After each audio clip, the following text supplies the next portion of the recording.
Muy buenas a todos. Vamos a resolver en esta ocasión el problema número 23 de la Olimpiada Online de Física que se toma en Perú del 2019. Bueno, en esta ocasión tenemos el problema de un circuito RC. Nos dicen que la fuente de todas las pilas, que es la misma, E, vale de 1.5 voltios. La resistencia de cada una de estas es de 10 ohmios y la capacitancia es de 10 microfaradios. Muy bien, entonces nos están pidiendo calcular en el estado estacionario la corriente que discurre por esta resistencia y la carga almacenada en este capacitor. Muy bien, para resolver este problema lo que tenemos que conocer es qué sucede con un capacitor en el estado estacionario. Bien, los capacitores, como bien sabemos, ¿no?, son elementos que por su propio nombre, como lo dice, ¿no?, almacenan carga, o sea, tienen la capacidad de almacenar carga. En general se puede pensar que la curva que describe su carga en función del tiempo es una curva que sigue una saturación. O sea, que cuando el tiempo es muy grande, básicamente la carga se vuelve constante. Eso quiere decir que la corriente final tiende a cero. Entonces, es esto lo que vamos a aplicar en este problema. Para resolver esto en el estado estacionario, tenemos que considerar que la corriente que discurre por el capacitor es cero. A continuación, entonces, lo que vamos a hacer es simplemente eliminar los capacitores del circuito. Por ejemplo, la corriente que debe discurrir por este capacitor debe ser cero. Eso quiere decir que lo que vamos a hacer es abrir el circuito en esta parte. Si no pasa corriente por aquí, quiere decir que esto ya no está en el estado estacionario. De la misma manera, este capacitor se elimina y ya no hay corriente en esta rama. También, en este otro capacitor ya no existe corriente, por lo tanto también le eliminamos. Y miren lo que nos está quedando. Esta resistencia por la que puede discurrir corriente se estaría quedando como una rama abierta, es decir, la corriente llega a este extremo pero ya no tiene a dónde fluir, entonces regresa. Eso quiere decir que la corriente neta ahí va a ser el cero. Por lo tanto también este resistor termina con una corriente nula. Técnicamente entonces se está abriendo acá una malla, ¿no? Esta mallita que vamos a identificar por estos vértices. O sea, una malla elemental. Bien, eliminamos entonces todos los capacitores. Acá tenemos otro, se elimina la corriente por acá. Y bueno, considerando ahora el problema, nos dice calculemos la carga almacenada en este capacitor. Claro, tiene que eliminarse esto, pero nosotros lo que vamos a hacer es simplemente indicar que una vez eliminado acá el capacitor, lo que tenemos es que tenemos que calcular una diferencia potencial.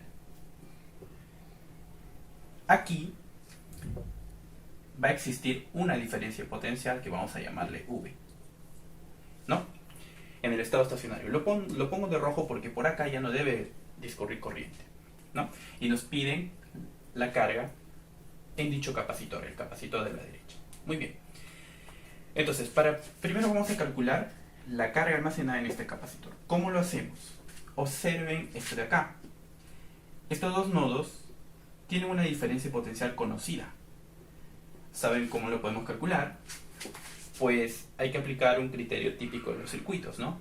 ¿Cómo llegamos de un punto a otro punto? ¿Cómo calculamos la diferencia potencial? Pues elegimos un camino.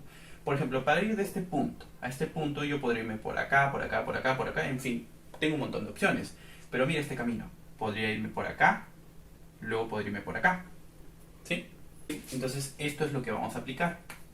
Vamos a calcular la diferencia potencial V entre estos dos puntos, llámese por ejemplo A1 y A2, por ejemplo, ¿no? Podríamos llamarla así. Sería, si vamos de A2 hacia A1, o en su defecto, mejor llamémosle este 1, así, y este lo vamos a llamar A2. Vamos a ir de A1 a 2, de A1 a 2. Entonces vemos que acá se suma una fuente, se suma una diferencia potencial que es E. Y si de acá me voy para acá, se suma otra diferencia potencial que es E. Entonces, ya conocemos cuánto vale V.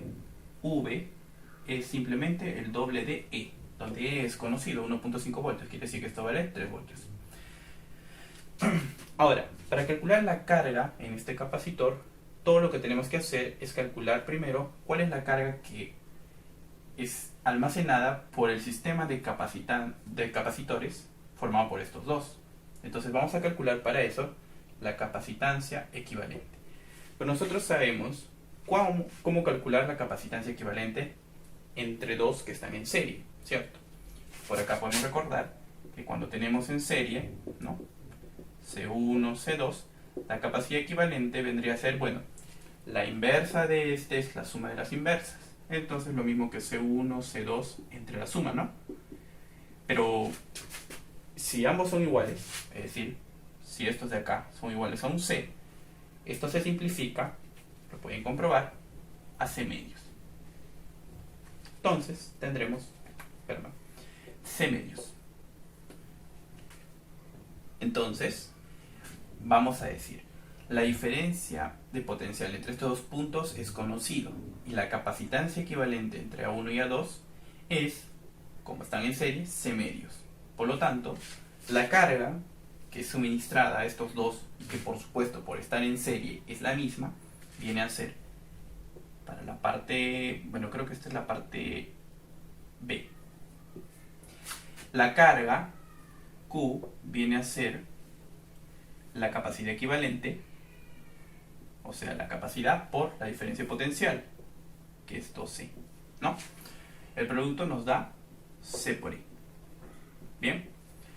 Ok, entonces, ahora, esta es la carga que es suministrada, como hemos dicho, al sistema de capacitancias, perdón, al sistema de capacitores que tenemos aquí, ¿no? Pero como están en serie, la carga que tiene él y la carga que tiene él es la misma.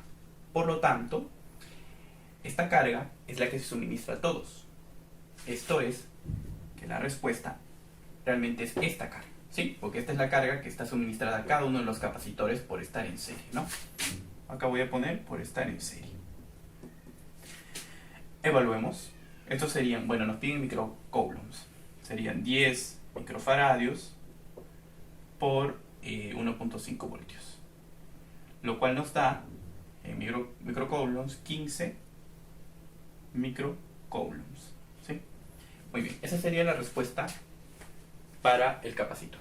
Ahora sí, lo interesante de este problema realmente está aquí. Esto es casi como un calentamiento, por así decirlo. Lo que tenemos que hacer ahora es calcular esta corriente. ¿Cómo hacemos?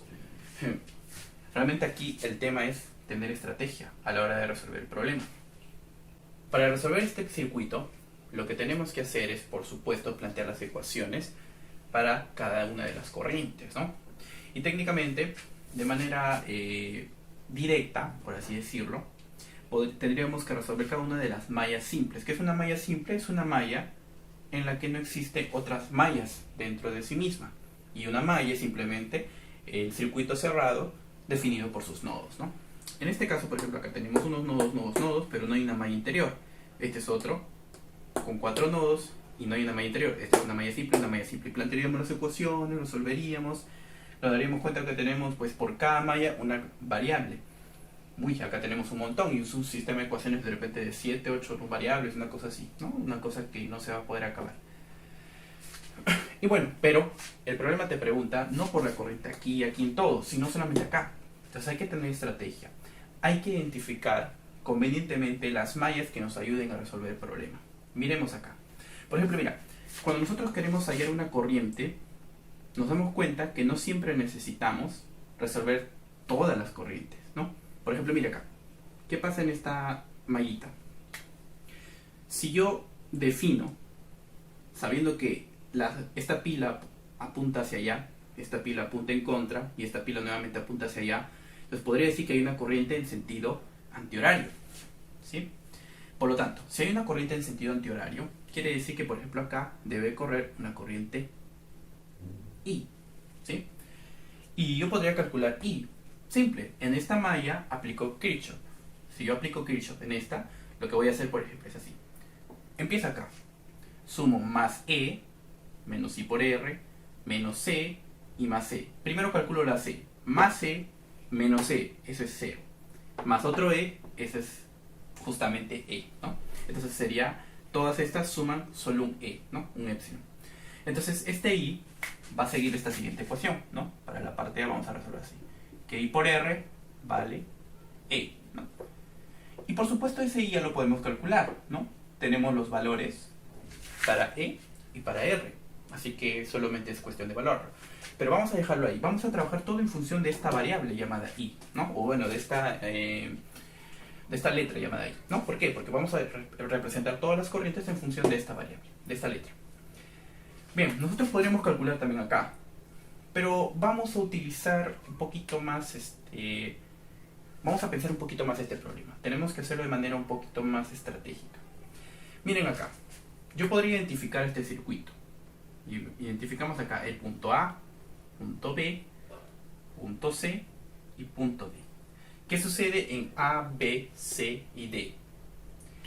Que yo ya tengo una corriente acá, ¿cierto? Conocida. Entonces, la diferencia potencial entre estos dos puntos, o sea, la pila equivalente, por así decirlo acá, ya lo conozco. Ya conozco la diferencia potencial acá. Acá. Solamente que me faltaría conocer esta corriente. Porque si yo conozco esta corriente, puedo conocer la diferencia potencial acá. Entonces, si aplico Kirchhoff en el circuito ABCD, o sea, en la malla ABCD, que también es elemental, ¿no? ¿Qué va a suceder?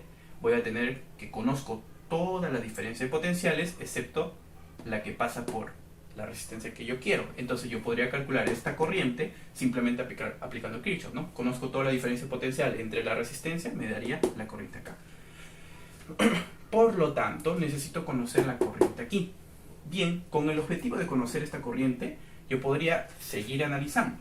Por ejemplo, podría utilizar cuál es la corriente acá, ¿no? Y observemos, mira, si nosotros nos vamos en esta mallita, vamos a ir en esta mallita. Observemos, por ejemplo, en el sentido antihorario. ¿Qué tenemos en el sentido antihorario?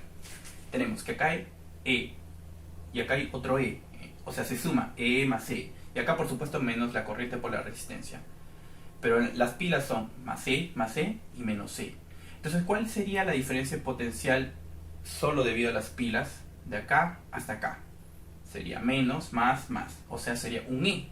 Por lo tanto, la corriente que fluye por acá sería también I, ¿cierto? Porque I por R va ahí, ¿no? Comprobemos. Menos E más E, 0. Más E es E. Menos I por R, que es E, 0. Ahí está. Se cumple, ¿no? Igualamos las ecuaciones de Kirchhoff. Muy bien, ya tenemos esa corriente. ¿Para qué quiero esta corriente? ¿Será que yo aplicaré suma de corrientes entrantes iguales a las salientes? Realmente el camino no es ese, aunque por supuesto eso también es válido. Lo que pasa es que vamos a hacerlo en otra dirección. Yo podría conocer si tuviese esta corriente, porque en esta mallita me falta esta corriente. Si yo tengo esta, y como yo tengo esta, conocería esta, y finalmente conocería la corriente incógnita. Por lo tanto, vamos a conocer esta corriente. ¿Cómo lo hago?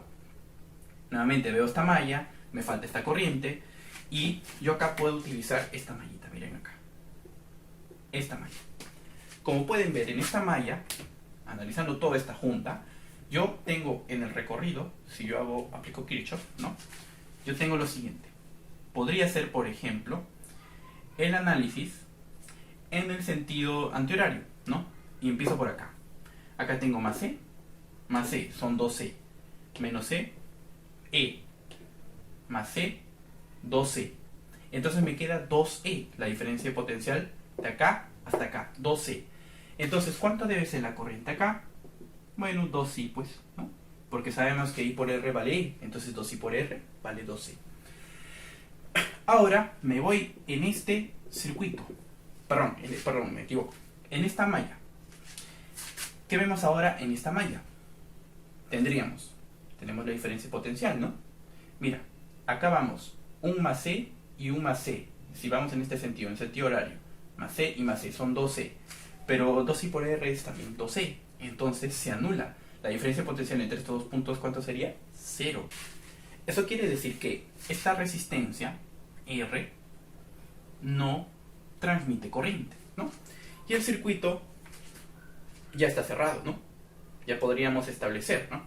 Claro, acá voy a dejar indicado que por acá había una resistencia R, ¿sí? La condición es que estos potenciales son iguales, ¿no? Y entonces yo podría seguir analizando esta mallita. Aquí. Si yo analizo esta mallita, voy a hacerlo de la misma manera. Voy a guiarme según el sentido de esta pila, ¿no? Voy a analizar en el sentido antihorario. Si vamos de este punto a este punto, vamos a hacer el sentido horario. De acá a acá hay más E. De acá a acá hay 0, así que sigue siendo la diferencia potencial más E. Pero de acá a acá, mira, la corriente está en contra, ¿no? Si yo me voy para acá, la corriente está hacia abajo. ¿Qué quiere decir? Que tengo que sumarle la diferencia potencial de la corriente, o sea, I por R. ¿Cuánto es? Más C. Entonces serían 2C, ¿no? 2C. Entonces la diferencia potencial entre estos dos puntos es 2C. Pero hacia allá. Hacia allá. Entonces, quiere decir que tiene que fluir una corriente por acá, como la diferencia es 2C, de 2I. Muy bien, entonces, teniendo ya esta corriente, 2I, nosotros ya podemos calcular la corriente en este sentido. Más o menos vemos, ¿no?, que el circuito crece más en esta dirección que en esta otra. Podemos intuir, si nos equivocamos saldrá un signo negativo, que la corriente X es hacia arriba, ¿sí? Entonces lo que vamos a hacer es simplemente analizar el circuito en la malla ABCD.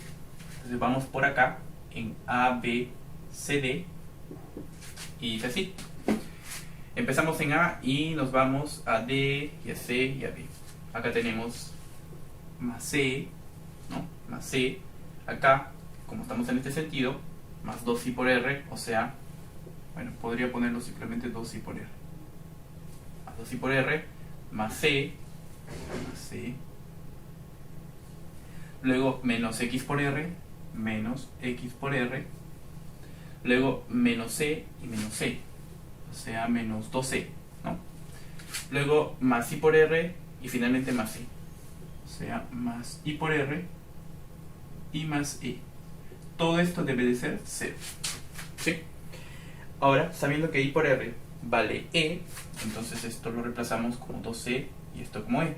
Sumando todo sería 1, 2 y 1 son 4, menos 2 son 2 y con otros 2 son 4.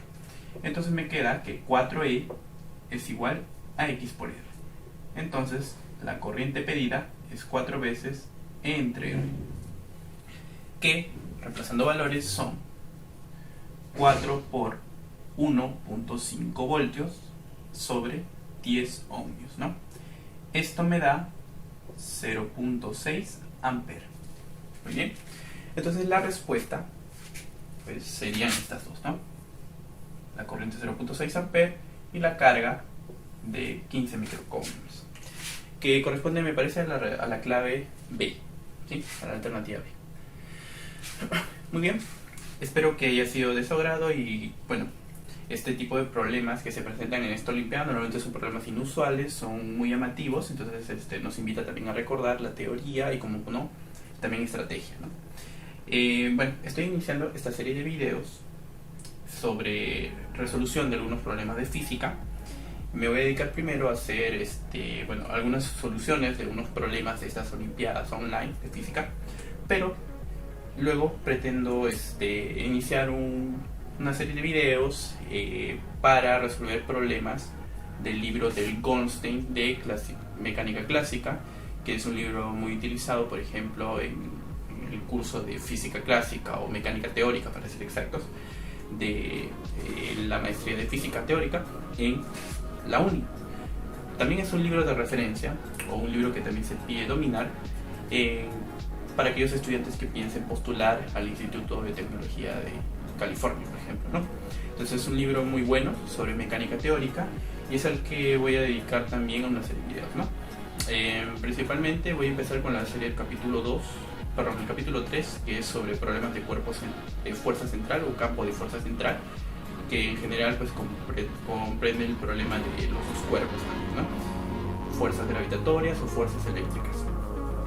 También voy a seguir con algunos problemas de relatividad especial, que es el capítulo 7, y bueno, vamos a también llevar los otros temas que tienen que ver con la formulación teórica realmente de la mecánica clásica, ¿no? Que es la formulación hamiltoniana, y posteriormente los demás capítulos que tienen que ver con las ecuaciones de Hamilton-Jacobi en general. Entonces, bueno, por el momento pueden ponerme sugerencias de qué problemas quisieran que sean resueltos en esta serie de videos.